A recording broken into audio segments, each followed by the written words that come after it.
जय गुरु जी। गुरु जी के चरण कमलों में सादर वंदन। ओम नमः शिवाय, शिव जी सदा सहाय। ओम नमः शिवाय, गुरु जी सदा सहाय। स्वागत है प्यारी साध संगत जी का दिव्य आभा के इस सेशन में।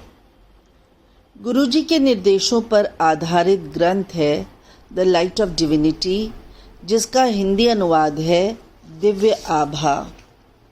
आज का प्रसंग है गुरु अनुकंपा संपूर्ण परिवार पर।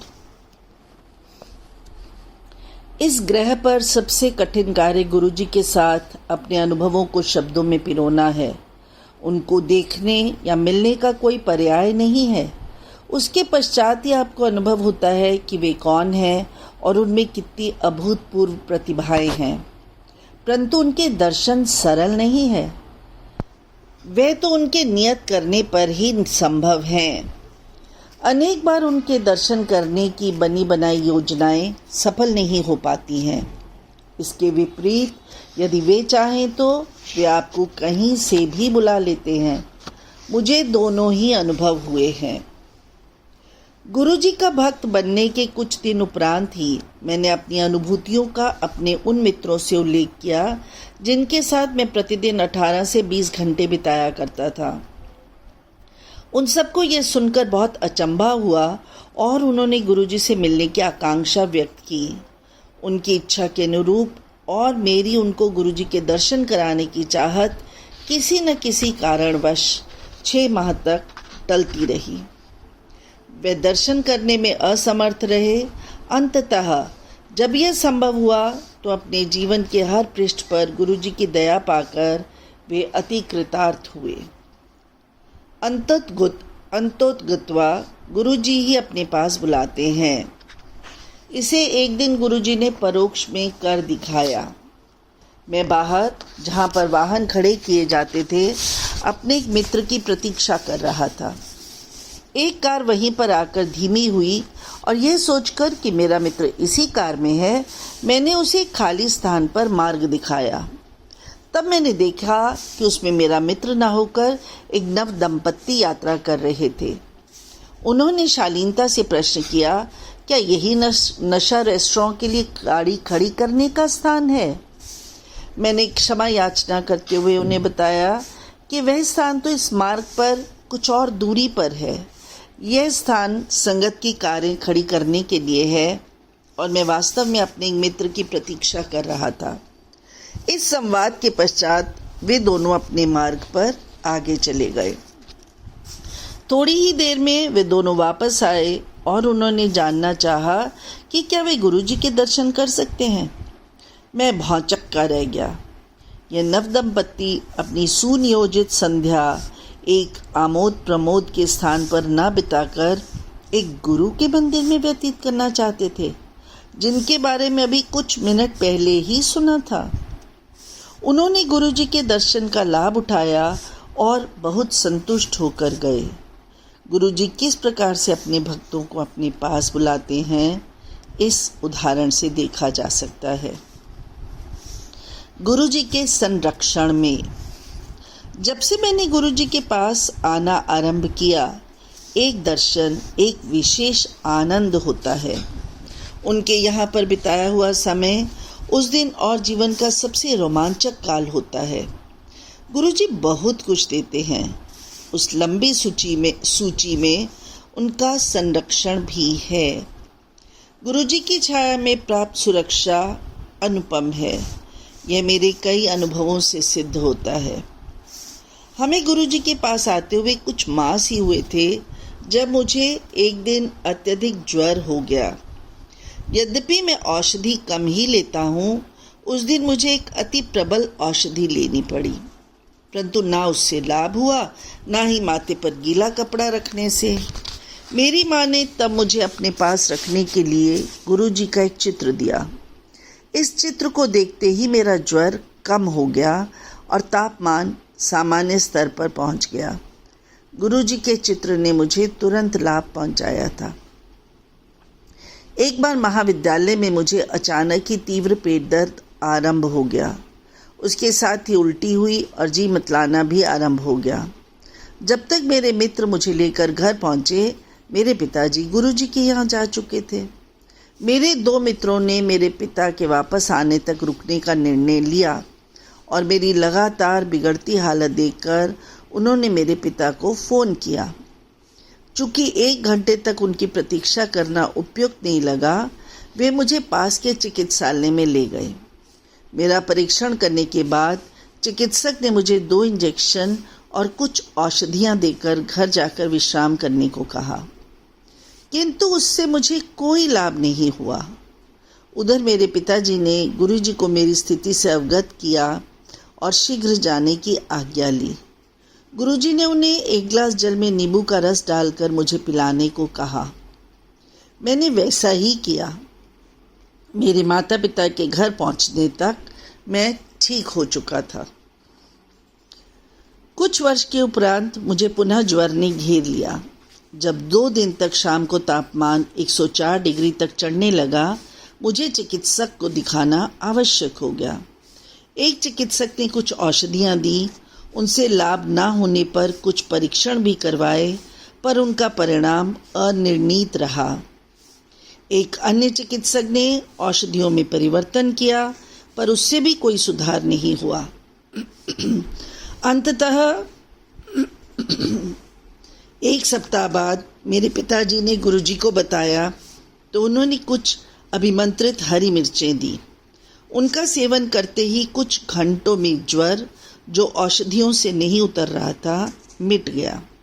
गुरुजी की दया के अतिरिक्त और किसी के द्वारा यह संभव नहीं था।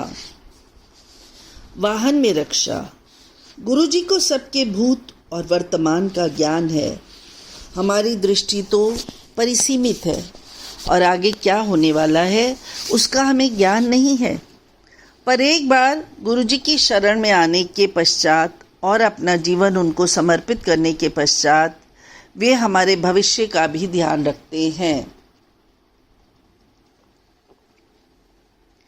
एक बार गुरुजी ने मेरे पिता को बताया कि मेरी माँ और मेरे ऊपर संकट आने की संभावना है। गुरुजी को कुछ आभास हुआ होगा और वह उससे बचाव के लिए उपाय कर रहे होंगे। अगले दिन अपराह्न को मैं अपनी कार में बाजार जा रहा था तो कोई 2 किलोमीटर दूर था। मार्ग में एक ही बड़ा चौराहा था। उसे पार करते हुए मेरी बाईं ओर से आती हुई एक मोटरसाइकिल ने जोर से कार को मारा। कार को ऐसा झटका लगा कि मैं फिसलकर मार्ग के बीच में बने हुए विभाजक पर जा टकराई। मेरे ऊपर कांच के छोटे छोटे टुकड़े टूटकर बिखरे हुए थे।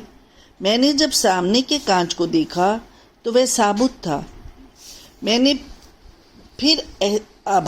मुझे फिर आभास हुआ कि वे टुकड़े खिड़की के टूटने से बिखरे थे।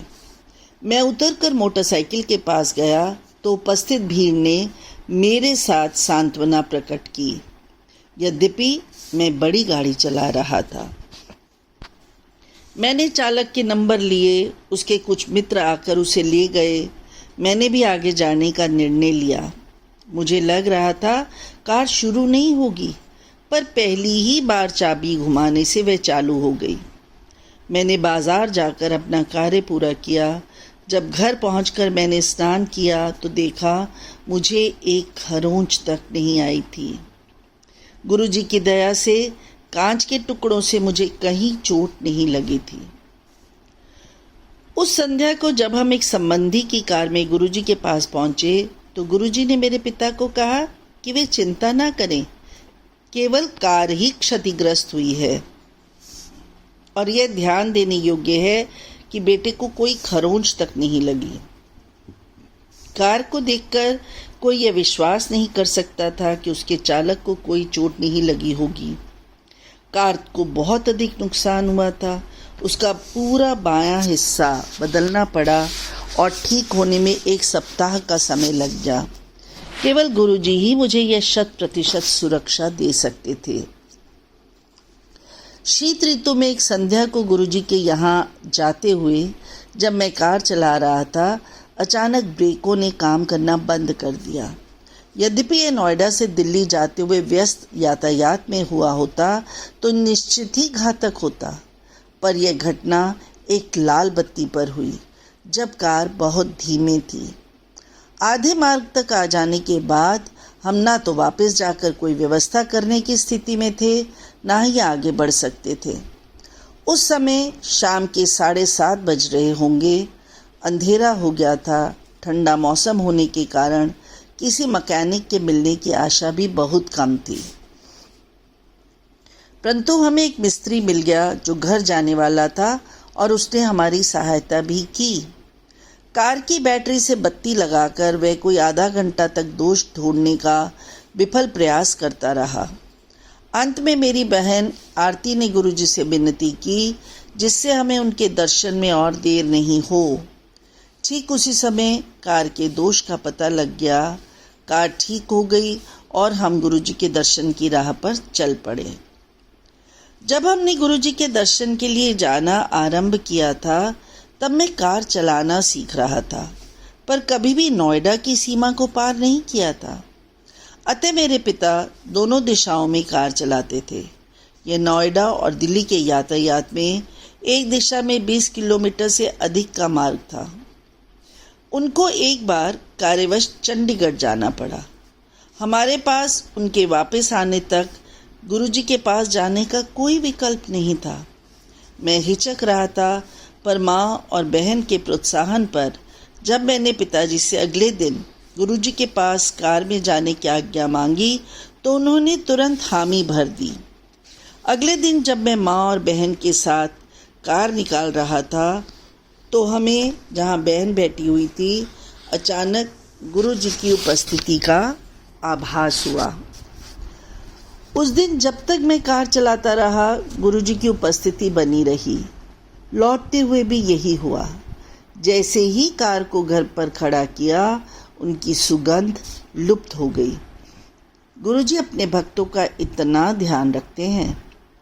उनके पास जाते हुए उनकी उपस्थिति न केवल उनकी दया और स्नेह के सूचक हैं, उन्होंने हमारी रक्षा भी की और मेरा उत्साहवर्धन भी किया। महाविद्यालय में प्रवेश। जब हमने गुरुजी के पास आना आरंभ किया था मैं 10वीं कक्षा में था। मैंने 12वीं कक्षा विज्ञान विषयों के साथ की थी। विचार यह था कि एक वर्ष में मैं यांत्रिकी विद्यालयों की प्रवेश परीक्षाओं के लिए अध्ययन करूंगा।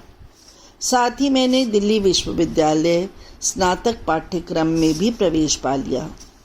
उसी समय मैंने कुछ परीक्षाओं में अनुभव हेतु बिना पढ़े प्रयत्न भी किया। परिणाम इस स्तर के नहीं थे कि मुझे नोएडा या आसपास के विद्यालयों में प्रवेश मिल सके। मैं घर से दूर रहकर पढ़ना नहीं चाहता था। कुछ विद्यालयों में संपर्क स्थापित करने पर उन्होंने प्रवासी भारतीय छात्रों वाले स्थान लेने का सुझाव दिया, जिसके लिए अत्यधिक व्यय होता। अतः मैंने 1 साल अध्ययन कर तैयारी करने का निश्चय किया। कुछ माह व्यतीत हो गए। चूँकि कुछ स्थान अभी भी रिक्त थे, उत्तर प्रदेश के छात्रों के लिए विशेष प्रवेश परीक्षाएं हुई, परंतु इसमें भी वही प्रवासी भारतीय छात्रों वाली कथा दोहराई जा रही थी। एक दिन गुरुजी ने मेरे पिता को बुलाया और कहा, तुम्हारे पुत्र को प्रवेश मिल गया है, प्रसन्न रहो। मेरे पिता को इस कथन का अर्थ समझ ना आने पर भी उन्होंने गुरुजी का धन्यवाद किया और घर आ गए। अगले दिन मेरे पिताजी ने मेरे विद्यालय से घर लौटने पर मुझसे पूछा, क्या मैं ग्रेटर नोएडा में एक यांत्रिकी महाविद्यालय में पढ़ना चाहूँगा। उस दिन तिथि 14 नवंबर थी और प्रवेश 10 नवंबर को बंद हो चुके थे। भाव विभोर होकर मैंने तुरंत हामी भर दी। मैं अपने पिता के साथ उस महाविद्यालय के कार्यालय में गया और समस्त कागज पत्र दिए। मुझे अगले दिन से कक्षाओं में आने के लिए कहा गया। वापस घर आते हुए मेरे पिता ने पूरा वृत्तांत सुनाया। कैसे प्रातः उनके मित्र ने उन्हें फ़ोन करके तुरंत महाविद्यालय के कार्यालय में बुलाया। जब मेरे पिता वहां गए तो उनमें एक प्रपत्र भरवाकर गुजरी हुई तिथि का चेक देने को कहा गया। कुल राशि मात्र 24,000 रुपये थी, जिसमें से 19,000 फीस के थे, शेष लौटाई जाने वाली सुरक्षा राशि के लिए थे। उस स्थान पर सबसे कम व्यय था और हमें घर से बुलाकर प्रवेश दिया गया था। तब मेरे पिताजी को गुरुजी के कथन का अर्थ समझ आया। ऐसी है हमारे गुरुजी की माया। मित्रों पर गुरुजी की अनुकंपा। प्रत्येक व्यक्ति जो गुरुजी के पास आता है, उसे गुरुजी की अनुकंपा किसी रूप में अवश्य प्राप्त होती है। आशीष, योगेश, मुकेश मेरे अच्छे मित्र हो गए थे। कुछ प्रारंभिक बाधाओं के पश्चात उनको गुरुजी के दर्शन हुए, उनके कमल चरणों में स्थान मिला और कुछ अद्भुत अनुभूतियाँ हुईं। हमारे महाविद्यालय में छमाही सत्र होते थे। अनुत्तीर्ण होने पर 1 वर्ष के अंतराल पर पुनः उसी सत्र की परीक्षा दे सकते थे, परंतु यदि उत्तीर्ण होने के लिए 10 अंकों तक की आवश्यकता होती थी तो वे दे दिए जाते थे। योगेश के 11 नंबर कम थे, अतः नियमानुसार उसे 1 वर्ष की हानि होती। 1 माह उसे बहुत परेशान रहना पड़ा, क्योंकि उसे अगली कक्षा में आने की अनुमति नहीं मिली। एक दिन उसने गुरुजी से सहायता के लिए प्रार्थना की और ऐसा करते करते वह सो गया। जब वह सोकर उठा तो अपने स्वप्न को लेकर प्रसन्नचित्त था, पर असमंजस में था। उस समय उसने हमसे कुछ नहीं बताया। अगले दिन समाचार पत्रों में विश्वविद्यालय परिषद की बैठक में हुए निर्णय का वर्णन छपा हुआ था, जिसमें उन्होंने सब छात्रों को 4 वर्ष में एक बार 15 नंबर देने का निश्चय लिया था। इस प्रकार योगेश का वह 1 वर्ष बच गया। तब उसने उस स्वप्न की चर्चा की। स्वप्न में उसकी माँ उसे गुरुजी के पास ले गई और योगेश की अशांति से उन्हें अवगत किया। गुरुजी ने उनको चिंता मुक्त रहने को कहा। यह स्वप्न परिषद की बैठक से कुछ देर पहले ही आया था। उसके पश्चात बैठक में निर्णय निश्चित ही गुरुजी के हस्तक्षेप से लिया गया होगा। प्रति सत्र में परीक्षाओं से पूर्व हम गुरुजी के दर्शन की अभिलाषा रखते थे। मैं अपने परिवार के कारण उनके दर्शन सरलता से कर लेता था, परंतु मेरे मित्रों को उनके दर्शन के लिए विशेष प्रयास करना पड़ता था। आशीष पर गुरुजी के दर्शन से विशेष प्रभाव होता था। दर्शन के उपरांत वे अपने सब विषयों में उत्तीर्ण हो जाता था। यदि दर्शन नहीं हो पाते थे तो वह 1 या इससे अधिक विषयों में रह जाता था और उनमें पुनः परीक्षा देनी पड़ती थी। गुरुजी की कृपा से विद्यालय से निकलते ही मुकेश हनीवेल नामक एक अति प्रसिद्ध कंपनी में कार्यरत हो गया। वहाँ पर उसका प्रशिक्षण काल 1 वर्ष का था। उस अंतराल के बाद वह अति उत्सुकता से अपने स्थायीकरण की प्रतीक्षा कर रहा था, परंतु जब 2 माह उपरांत भी यह नहीं हुआ तो वह गुरुजी के पास 14 अप्रैल 2005 को आया। उसने गुरुजी के दर्शन कर प्रसाद लिया और चला गया। अगले दिन 16 अप्रैल को उसे अपने स्थायी होने की सूचना प्राप्त हो गई। वास्तव में अपने गुरुजी अपने आशीर्वाद से सब संभव कर देते हैं। मेरे अंकों का पुनरावलोकन। मुझे तीसरे अर्धवार्षिक सत्र में एक विषय में 30 अंकों के स्थान पर केवल 19 अंक मिले थे। यह चौंकाने वाली घटना थी, क्योंकि परीक्षा के उपरांत जब मैंने अपने अंक जोड़े थे तो मुझे सरलता से उत्तीर्ण हो जाना चाहिए था। यह मैंने अपने अभिभावकों को बताई और साथ में यह भी कहा कि यदि इस समय मेरे केवल 19 अंक आए हैं तो संभवतः मैं इस विषय में कभी भी उत्तीर्ण ना हो पाऊँ। मेरे पिताजी ने यह बात गुरुजी को बताई तो उन्होंने पुनः निरीक्षण का आवेदन करने की सलाह दी। अगले दिन मैंने वही किया। उसके अगले दिन विद्यालय में किसी विद्यार्थी के अंकों के बदले जाने की सूचना थी। मैं तुरंत उस महाध्यापिका के पास गया तो मेरा नाम सुनकर उन्होंने कहा कि अब मेरे अंक बदलकर तिरपन हो गए थे।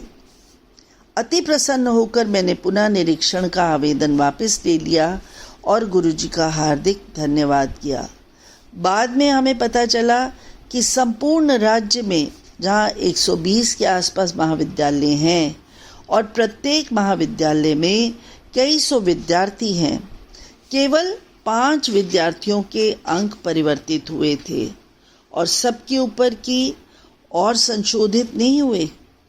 गुरु कृपा से मैं अत्यंत भाग्यशाली था। मैंने इन थोड़े से अनुभवों से गुरुजी की असीम क्षमता और निस्वार्थ भाव से अपने अनुयायियों को सदा आश्रय देने की परंपरा दृष्टिगोचर की है।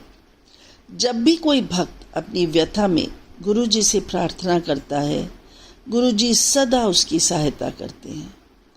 मूल सार यही है कि यह जीवन गुरुजी को समर्पित कर दें।